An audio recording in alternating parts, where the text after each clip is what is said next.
at Bridgewater, the hedge fund, the best performing, I should add, in the last year in the world, nonetheless, with Ray Dalio. Now, you were there in charge of tech recruiting, right? Right. And 2005 to 2011. Right.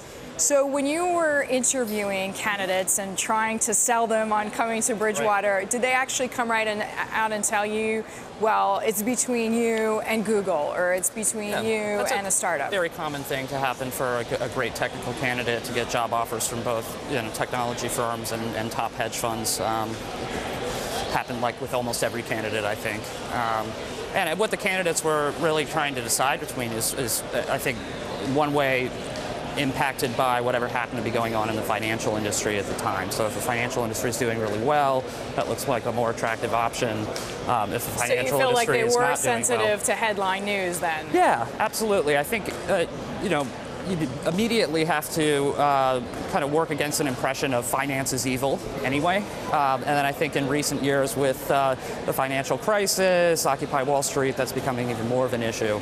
Accelerating this, I think, is the hot startup scene. So, well, I was just going to say, it's not just that Wall Street has gotten such a bad press and has seen profit margins contract, and many people complain about not having the bonuses that they used to have, but it's also that there is more opportunity, and I'm sure you see this as well. At least we've been hearing that New York is actually on fire for tech and for VC. Completely on fire, and you see this with the kind of recent news, so Facebook moving an office here, recent announcements about eBay opening office here, Microsoft opening a research office. So some of the big players in tech are seeing New York as a place to be now.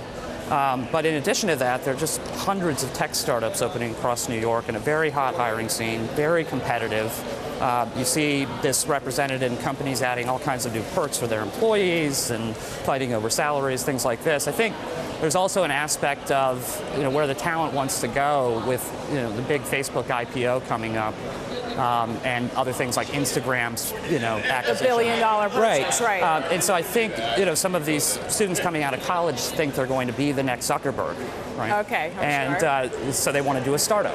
Well, it has a strong lure, the idea, right? You go in, you have the brains, you have the willingness, you're going to work your butt off with your friends, and you're going to be millionaires or billionaires in Zuckerberg's case. Exactly. What kinds of skills do you see as the most desired? So you're saying tech, I mean, is it the programmers? Is it the people who can code? Is it an engineer who knows Ruby? I think I've seen more and more emphasis put on the kind of creative software developer. So rather than just the doer, the one who can also come up with the product ideas and be very creative. This kind of corresponds to a kind of larger shift happening in the economy where a lot of our kind of information work is being shipped overseas, and new technologies are making it possible to actually do more with a single individual. So basically you're saying the hardware and the infrastructure is there. The next generation of sought-after tech people are going to be the ones who also have a bit of a creative bent, who can also show you how to use the hardware. Right. That show you how to use the hardware. They're leveraging themselves through the technology that exists in a better way than ever before. The power of a single individual to kind of affect massive change is more now than it's ever been. So I think the very creative, one might even argue extroverted technologists are the ones that are in the highest demand and will continue. But they have to be the most rare also, if we follow the cliches, right? Right. I mean, one of the interesting things you also see is, industries in New York are really good at repurposing talent. So the banks have their, analyst programs to repurpose history majors and things like this. But we haven't seen this in technology yet, where technology companies are taking humanities grads who are attracted to cities where there's ease of public transportation and a kind of thriving artistic community, places like New York and San Francisco. We haven't seen technology companies yet learn how to repurpose that talent.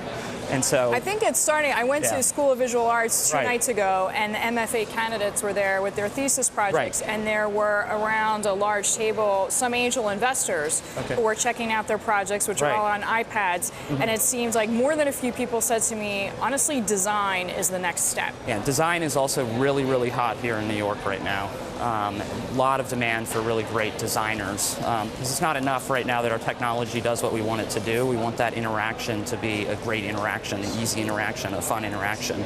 And there aren't a lot of people who have that kind of skill set. It's kind of the Apple lesson, right? And Right. Steve Jobs saying if he hadn't taken that calligraphy course, Right. all of us wouldn't be as addicted to Apple products as we are. Right, and you see that at Facebook too. When they did the profile of Sean Parker in Forbes, he was talking about how he could kind of press them to have one of their early hires be a designer, and how now he advises every startup to do that, have one of your first early hires be a designer. So I think this is another area where we're seeing a lot of activity. There's going to be a lot of demand, and there'll be a shortfall, I think, in the talent supply.